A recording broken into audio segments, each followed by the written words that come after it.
श्रीगणेशाय नमः। अथ श्री कूष्माण्डास्तोत्रम् श्रीस्कन्दमातास्तोत्रम्। सुरासम्पूर्णकलशं रुधिराप्लुतमेव च दधाना हस्तपद्माभ्यां कूष्माण्डा सुभदास्तु मे। वन्दे वाञ्छितकामार्थं चन्द्रार्धकृतशेखरां सिंहारूढामष्टभुजां कूष्माण्डां च यशस्विनीं।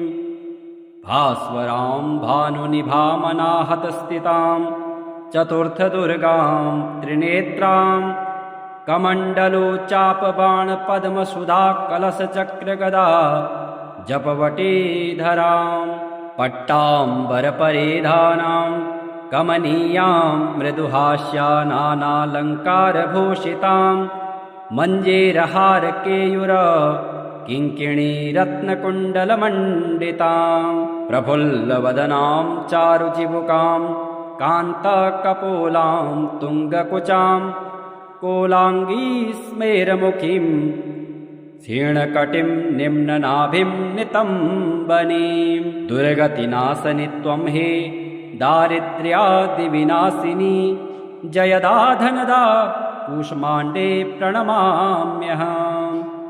जगन्माता जगत्कर्ते जगदाधाररूपिणी चराचरेश्वरे कूष्माण्डे प्रणमाम्यहम्। त्रैलोक्यसुन्दरे त्वं हे दुःखशोकनिवारिणी परमानन्दमयी कूष्माण्डे प्रणमाम्यहम्। हसरौ मे शिरः पातु कूष्माण्डा भवनाशिनी हसलकरी नेत्रथ हसरौश्च ललाटकम्। कौमारी पातु सर्वगात्रे वाराहे उत्तरे तथा पूर्वे पातु वैष्णवे इन्द्राणी दक्षिणे मम। दिग्दिक्षु सर्वत्रैव कुम्भीजं सर्वदावतु सिंहासनगता नित्यं पद्माश्रितकरद्वया शुभदास्तु सदा देवी स्कन्दमाता यशस्विनी। वन्दे वाञ्छितकामार्थे चन्द्रार्धकृतशेखरां सिंहारूढा चतुर्भुजा स्कन्दमाता यशस्विनी। धवलवर्णा विशुद्धचक्रस्थिता पञ्चमदुर्गा त्रिनेत्रा अभयपद्मयुग्मकरां दक्षिण ऊरुपुत्रधरां भजे। पट्टाम्बरपरिधाना मृदुहास्या नानालङ्कारभूषितां मञ्जेरहारकेयूर किङ्किणीरत्नकुण्डलधारिणीं प्रफुल्लवदनां पल्लवाधरां कान्तकपोलां पेनपयोधरां कमनीयां लावण्यां चारुत्रिवल्लीं नितम्बनीं। नमामि स्कन्दमातरं स्कन्दधारिणीं समग्रतत्त्वसागरामपारपारगहरां शशिप्रभां समुज्ज्वलां स्फुरच्छशाङ्कशेखरां ललाटरत्नभास्करां जगत्प्रदीप्तभास्करां। महेन्द्रकश्यपार्चितां सनत्कुमारसंस्तुतां सुरासुरेन्द्रवन्दितां यथार्थनिर्मलाद्भुताम्। अतर्क्यरुचिरुविजां विकारदोषवर्जितां मुमुक्षुभिर्विचिन्तितां विशेषतत्त्वमुचितां।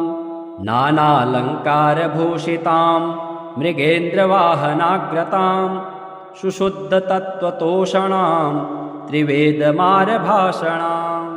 सुधार्मिकोपकारिणीं सुरेन्द्रवैरिघातिनीं शुभां सुपुष्पमालिनीं सुवर्णकल्पशाखिनीं तमोन्धकारयामिनीं शिवस्वभावकामिनीं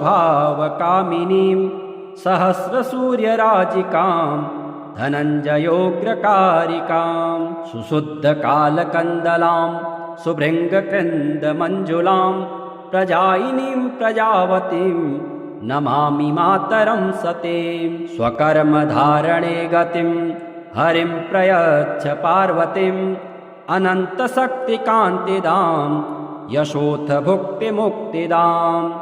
पुनः पुनर्जगद्धितां नमाम्यहं सुरार्चितां। जयेश्वरी त्रिलोचने प्रसीद देवि पाहि माम्।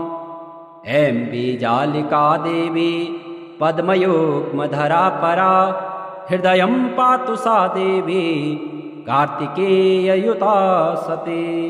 श्रीं ह्रीं हुं ऐं देवी पूर्वस्यां पातु सर्वदा सर्वाङ्गं मे सदा पातु स्कन्दमाता पुत्रप्रदा। वाणवाणामृते हुं फट् बीजस समन्विता उत्तरस्यां तथाग्ने च वारुणे नैऋतेवतो। इन्द्राणी भैरवी चैवा सिताङ्गे च संहारिणी सर्वदा पातु मां देवी चान्यान्यासु हि दिक्षु वै। सुरा सम्पूर्णकलशं रुधिराप्लुतमेव च दधाना हस्तपद्माभ्यां कूष्माण्डा सुभदास्तु मे। वन्दे वाञ्छितकामार्थं चन्द्रार्धकृतशेखरां सिंहारूढामष्टभुजां कूष्माण्डां च यशस्विनीं। भास्वरां भानुनिभामनाहतस्थितां चतुर्थदुर्गां त्रिनेत्रां कमण्डलोच्चापबाणपद्मसुधा कलशचक्रगदा जपवटीधरां। पट्टाम्बरपरिधानां कमनीयां मृदुहास्यानालङ्कारभूषितां मञ्जेरहारकेयूर किङ्किणीरत्नकुण्डलमण्डितां।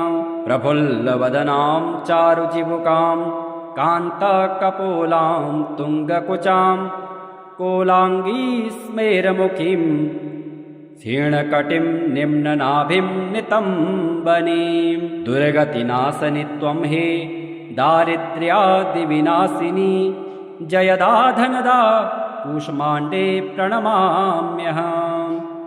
जगन्माता जगत्कर्ते जगदाधाररूपिणी चराचरेश्वरे कूष्माण्डे प्रणमाम्यहम्।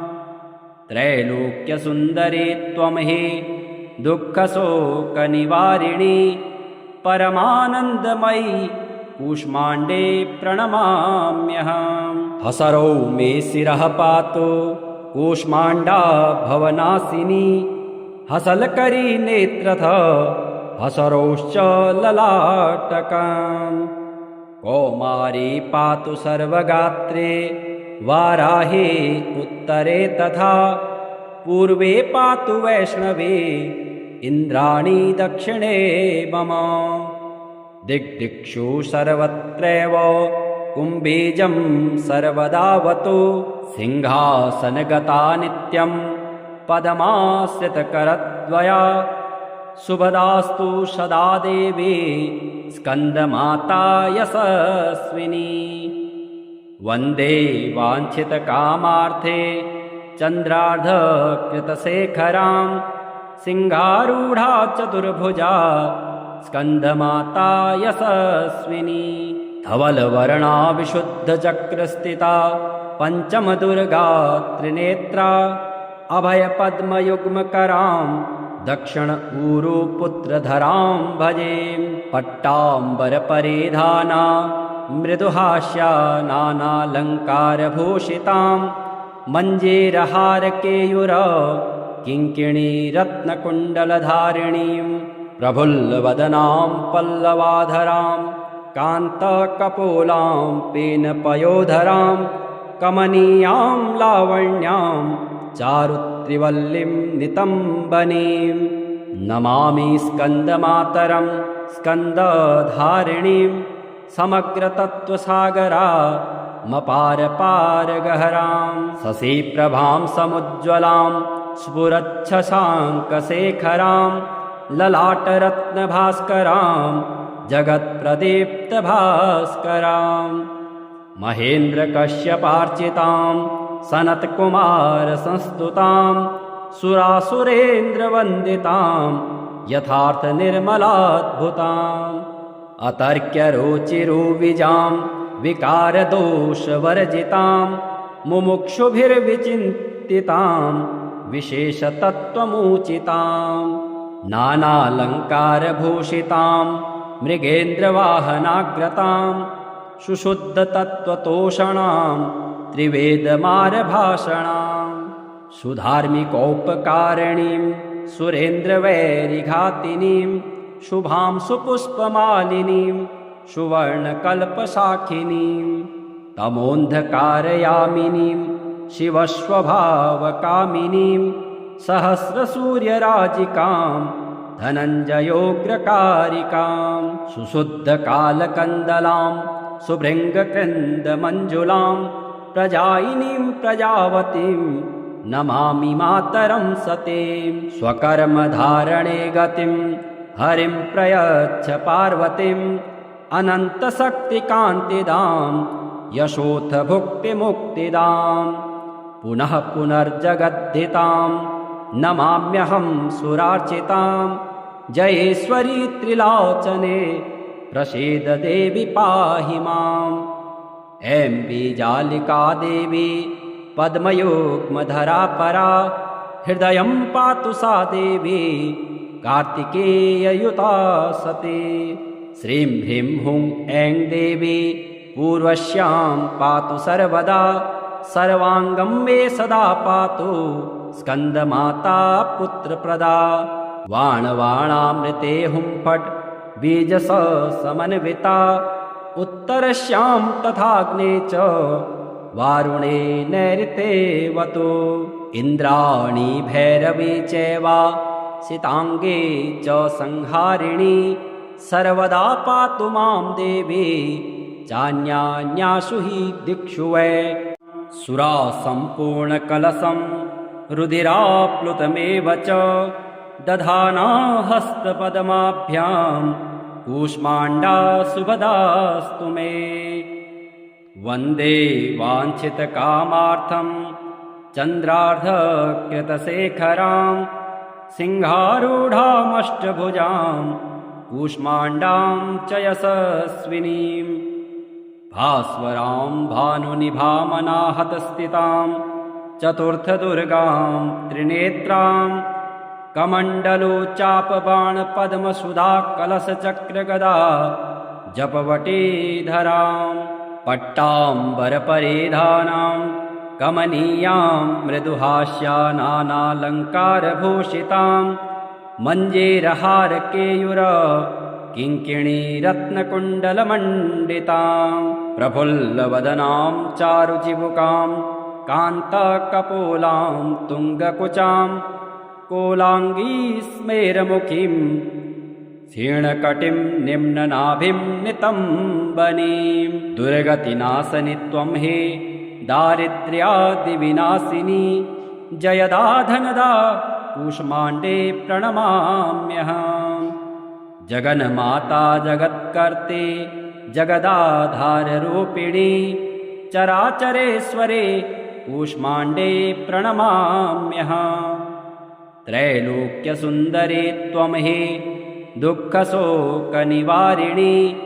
परमानन्दमयी कूष्माण्डे प्रणमाम्यहम् हसरौ मे शिरः पातु कूष्माण्डा भवनाशिनी हसलकरी नेत्रथ हसरौश्च ललाटकम् कौमारी पातु सर्वगात्रे वाराही उत्तरे तथा पूर्वे पातु वैष्णवी इन्द्राणी दक्षिणे मम दिग्दिक्षु सर्वत्रैव कुम्भीजं सर्वदावतु सिंहासनगता नित्यं पद्माश्रितकरद्वया शुभदास्तु सदा देवी स्कन्दमाता यशस्विनी वन्दे वाञ्छितकामार्थे चन्द्रार्धकृतशेखरां सिंहारूढा चतुर्भुजा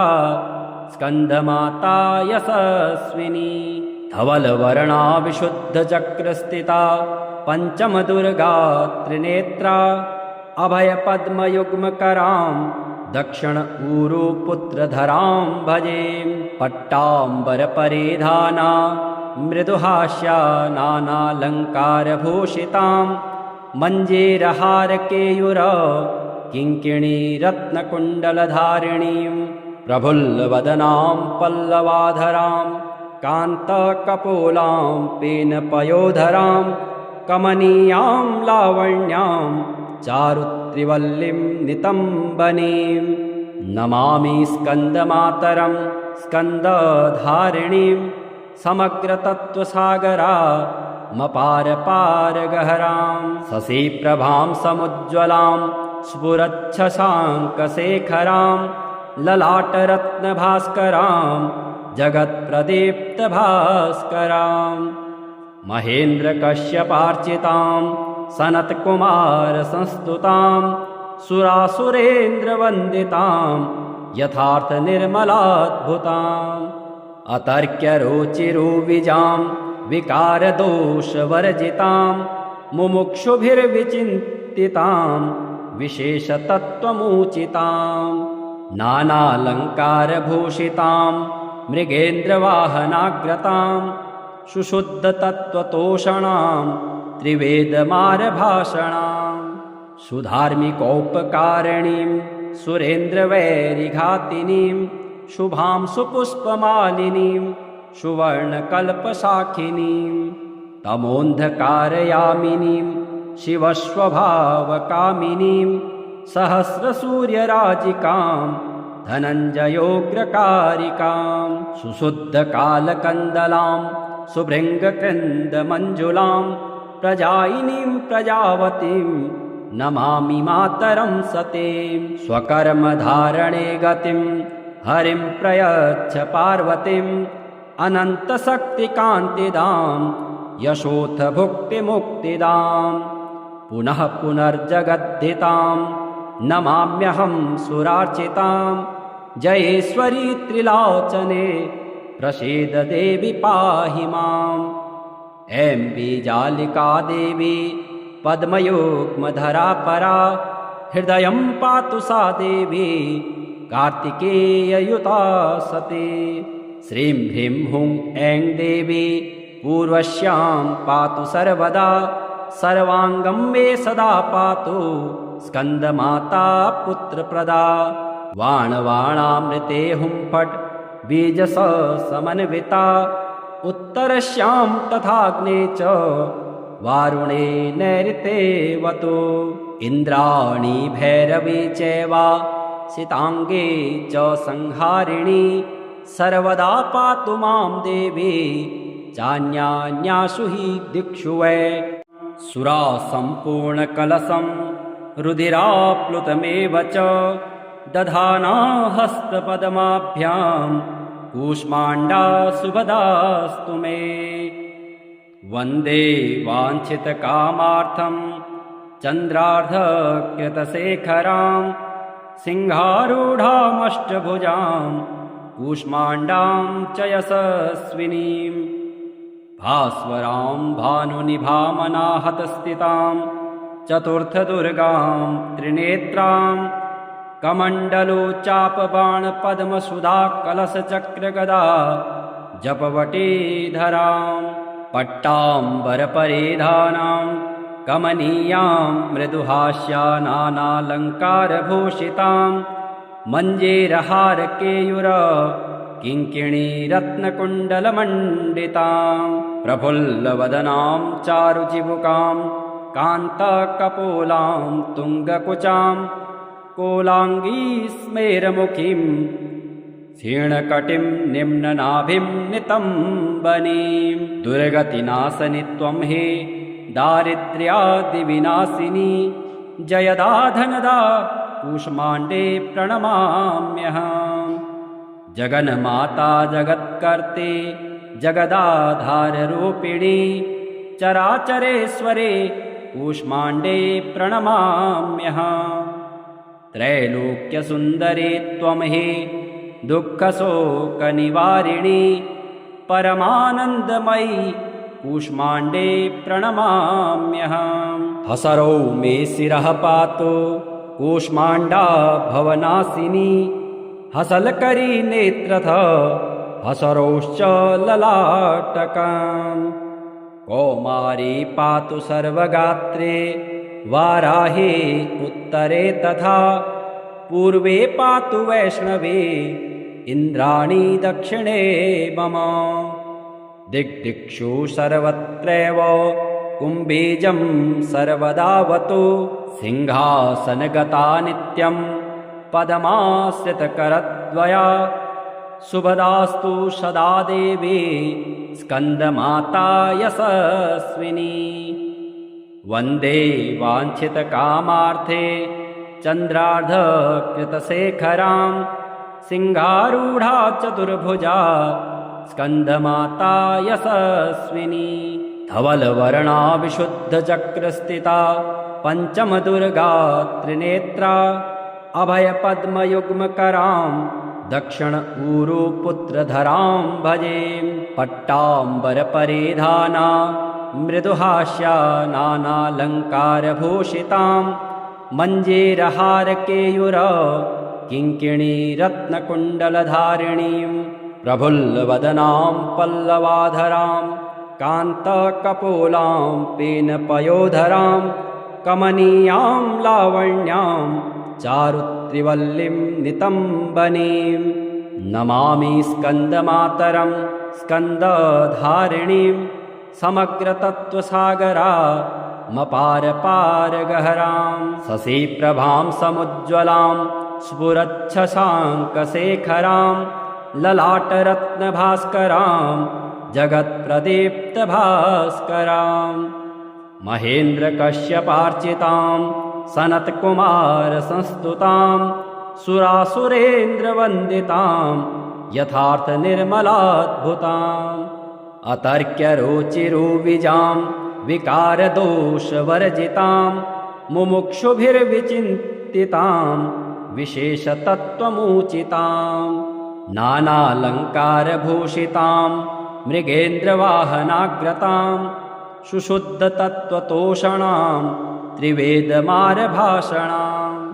सुधार्मिकोपकारिणीं सुरेन्द्रवैरिघातिनीं, शुभां सुपुष्पमालिनीं सुवर्णकल्पशाखिनीं, तमोन्धकारयामिनीं शिवस्वभावकामिनीं, सहस्रसूर्यराजिकां धनञ्जयोग्रकारिकां, सुशुद्धकालकन्दलां सुभृङ्गकृन्दमञ्जुलां, प्रजायिनीं प्रजावतीं नमामि मातरं सतीं। स्वकर्मधारणे गतिं हरिं प्रयच्छ पार्वतीं, अनन्तशक्तिकान्तिदां यशोथ भुक्तिमुक्तिदां। पुनः पुनर्जगद्धितां नमाम्यहं सुरार्चितां, जयेश्वरी त्रिलोचने प्रसीद देवी पाहि माम्। ऐं बीजालिका देवी पद्मयुग्मधरा परा, हृदयं पातु सा देवी कार्तिकेययुता सती। श्रीं ह्रीं हुं ऐं देवी पूर्वस्यां पातु सर्वदा, सर्वाङ्गं मे सदा पातु स्कन्दमाता पुत्रप्रदा। वाणवाणामृते हुं फट् बीजस समन्विता, उत्तरस्यां तथाग्ने च वारुणे नैऋतेवतु। इन्द्राणी भैरवी चैवा सिताङ्गे च संहारिणी, सर्वदा पातु मां देवी चान्यान्यासु हि दिक्षु वै। सुरा सम्पूर्णकलशं रुधिराप्लुतमेव च, दधाना हस्तपद्माभ्यां कूष्माण्डा शुभदास्तु मे। वन्दे वाञ्छितकामार्थं चन्द्रार्धकृतशेखरां, सिंहारूढामष्टभुजां कूष्माण्डां च यशस्विनीं। भास्वरां भानुनिभामनाहतस्थितां चतुर्थदुर्गां त्रिनेत्रां, कमण्डलोच्चापबाणपद्मसुधा कलशचक्रगदा जपवटीधरां पट्टाम्बरपरिधानां कमनीयां मृदुहास्या नानालङ्कारभूषितां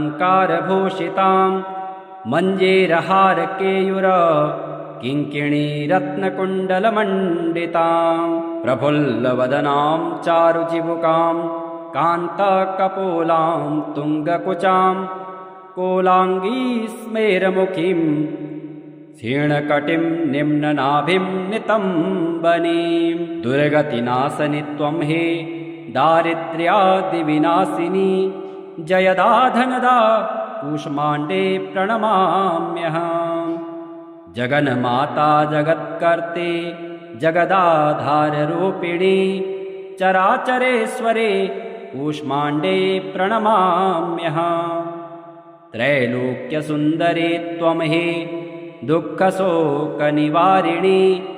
परमानन्दमयी कूष्माण्डे प्रणमाम्यहम् हसरौ मे शिरः पातु कूष्माण्डा भवनाशिनी हसलकरी नेत्रथ हसरौश्च ललाटकम् कौमारी पातु सर्वगात्रे वाराहे उत्तरे तथा पूर्वे पातु वैष्णवे इन्द्राणी दक्षिणे मम दिग्दिक्षु सर्वत्रैव कुम्भीजं सर्वदावतु सिंहासनगता नित्यं पद्माश्रितकरद्वया शुभदास्तु सदा देवी स्कन्दमाता यशस्विनी वन्दे वाञ्छितकामार्थे चन्द्रार्धकृतशेखरां सिंहारूढा चतुर्भुजा स्कन्दमाता यशस्विनी धवलवर्णा विशुद्धचक्रस्थिता पञ्चमदुर्गा त्रिनेत्रा अभयपद्मयुग्मकरां दक्षिण ऊरुपुत्रधरां भजे पट्टाम्बरपरिधाना मृदुहास्या नानालङ्कारभूषितां मञ्जेरहारकेयूर किङ्किणीरत्नकुण्डलधारिणीं प्रफुल्लवदनां पल्लवाधरां कान्तकपोलां पेनपयोधरां कमनीयां लावण्यां चारुत्रिवल्लीं नितम्बनीं नमामि स्कन्दमातरं स्कन्दधारिणीं समग्रतत्त्वसागरामपारपारगहरां शशिप्रभां समुज्ज्वलां स्फुरच्छशाङ्कशेखरां